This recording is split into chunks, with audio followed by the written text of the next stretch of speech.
Do not let these hidden costs catch you off guard when you're looking at real estate. If you're thinking about buying a home in mid-Michigan, you might be surprised at what you need to know before you start house hunting. From hidden costs to market realities, I'm going to break down the 9 most important things that will save you time, money, and stress. And trust me, number 9 is the mistake that I see the most, so stick around until the end. Hi, I'm Jamie Broderick, a local realtor right here in Midland, Michigan. I help people find homes that fit their needs and make the process as smooth as possible. Buying a home is exciting, but let's be honest, it can also be a little bit overwhelming, especially if you don't know what to expect in today's market. So today I'm sharing 9 things that will help you be smart when buying your next home. Some of these will surprise you, and multiple of these could save you thousands of dollars. First, let's get caught up on our housing market. A lot of people assume that because there's a population of under 50,000 people, that homes will be inexpensive. And while it's definitely more affordable than places like Grand Rapids or Ann Arbor, that doesn't mean that you're going to find a steal. Right now, the median home price in Midland County is $245,000, and that's based on the last 12 months according to the Midland MLS. $160,000 in Bay County according to the Bay MLS, and $170,000 in Saginaw County according to the Saginaw County MLS. But prices vary depending on neighborhoods, size, and condition, and homes under $300,000, especially well-maintained ones in popular neighborhoods, are highly competitive and often sell within a few weeks. In some cases, if a home is priced right and in a desirable area, it can go under contract in just a few days. I've had buyers tell me, "We'll sleep on it," only to wake up and see that multiple offers are already on the table. That's why it's important to be prepared, know what you want, and act quickly when the right property comes along. But don't worry, I'll help you navigate the process and make sure that you're making a smart, competitive offer without unnecessarily overpaying. Now let's talk about property taxes. A lot of buyers get excited when they find a home within their budget, only to realize later that property taxes can push their monthly mortgage payment higher than expected. Midland's average property tax rate is about 1.5% of a home's assessed value, which is lower than some other Michigan cities like Ann Arbor, which is just over 2%, but still something to factor in. For a $250,000 home, you're looking at roughly $3,750 a year in property taxes, or about $312 per month on top of your mortgage. Taxes can vary based on location. Taxes in the city are going to be higher than taxes in townships. And our local taxes include our refuse collection and pay for local amenities like our stellar library and our awesome schools. One thing to keep in mind is if the house that you're interested in hasn't sold in a while, the current taxes will be lower than the newly adjusted taxes with the completed purchase, because the tax rate will uncap and be adjusted to the last sale price. They will also go up slightly every year just to adjust for inflation. And my pro tip is, before making an offer, check the home's property tax history and use an online tax estimator to get a more accurate picture of what you would pay annually. If you're unsure, your lender can also help you factor in taxes into your monthly budget so that there are no surprises. I have 4 kiddos, but even if you don't have kids, school districts are something that you should be paying attention to, and not just because of education. Homes in top-rated school districts tend to hold their value better and sell faster. Why? Well, because when it's the time to sell, future buyers will care about schools, even if you don't right now. If you're buying a home as an investment, choosing a strong school district can help protect your resale value. And in the Tri-Cities, homes in highly rated school zones tend to appreciate more steadily and stay on the market for fewer days compared to those in lower rated districts. I've seen homes in these areas receive multiple offers within days, sometimes even above asking price, just because the nearby school is desirable. First, check district ratings on sites like greatschools.org or the Michigan Department of Education website to get an idea of how well schools are performing. And then next, look at the historical data. Has the district been improving, or is it on a decline? A consistent, strong district is a safer bet.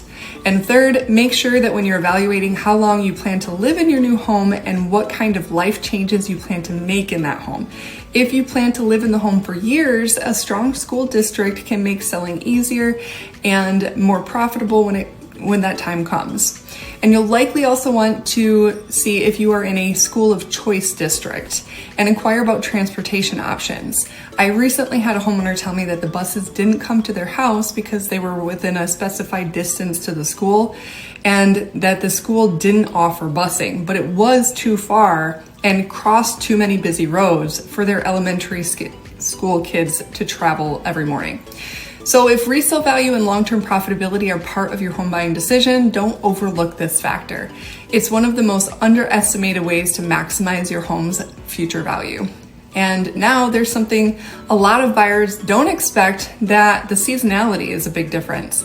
Winter can actually be a really good time to buy a home. Most people assume that spring and summer are the prime seasons for house hunting, and while there may be more options on the market during those months, winter offers unique advantages that can work in your favor. For one, there are fewer buyers actively searching, which means less competition for the homes that are available. In peak seasons like spring and summer, it's common for homes to receive multiple offers within days, sometimes even hours. But in the winter, the market slows down a little bit, and that means that you're less likely to find yourself in a bidding war. With fewer buyers in the game, sellers are more willing to negotiate. And whether it's on price or closing costs or even small repairs, you may have more leverage than you would in a busier market.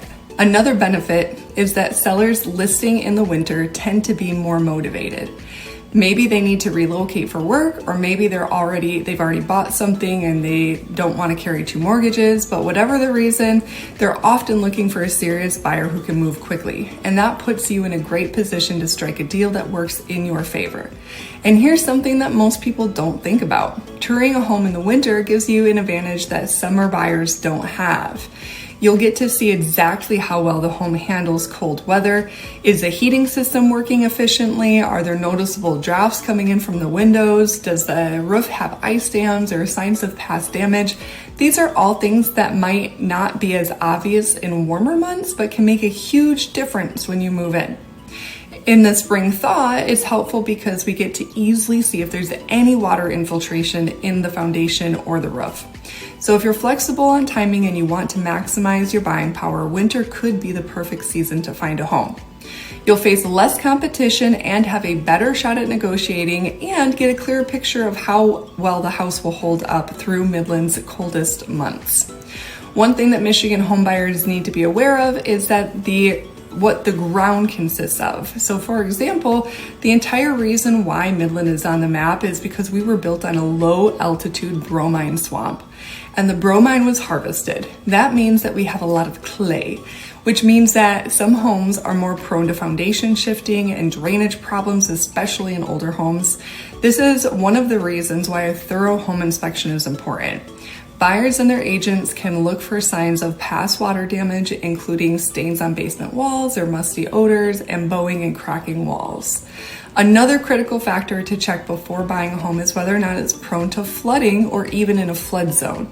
Midland has areas along the Tittabawassee River and nearby floodplains that are at a higher risk of flooding, especially after a heavy rainfall or a snowmelt.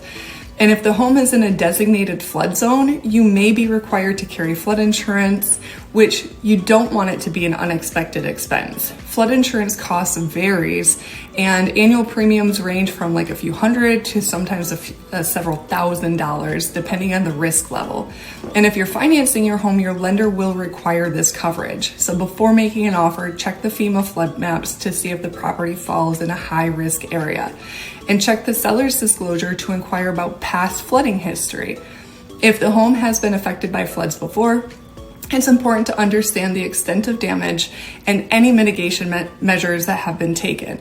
And getting an insurance quote early can help you avoid last-minute surprises. Now let's talk about commuting in mid-Michigan. One of the biggest advantages of living here is that traffic is virtually non-existent compared to bigger cities. You're not going to spend hours sitting in your car, and in most cases, you get anywhere across town in about 15 minutes or less.